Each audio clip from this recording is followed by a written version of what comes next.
आंब गछरे फलिछि अदिनिया आंब फल।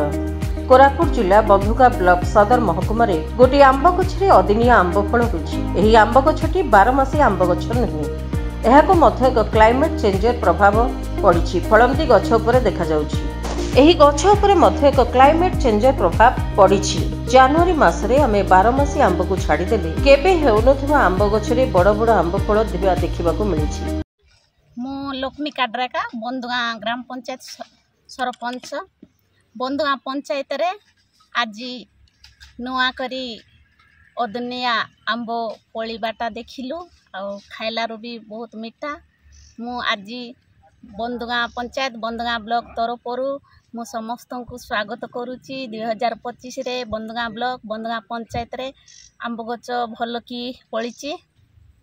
एई आंब तरफरु आपण मानकु स्वागत करुच्ची। आपण माने जोटी तिले भी जे चाहुचंती आसंतु टेस्ट करंतु भल अछि। Thank you. आज ही आंब गछ को नहीं स्थानीय सरपंच आश्चर्य होगा परे संगे संगे गछरु आंब बाहर करी लोकों को खुशी रे बांटी थिले। बंधुगा ब्लॉक रु उत्तम नायक रिपोर्ट, रिपब्लिक ओडिशा, साधारण लोकों को स्वागत।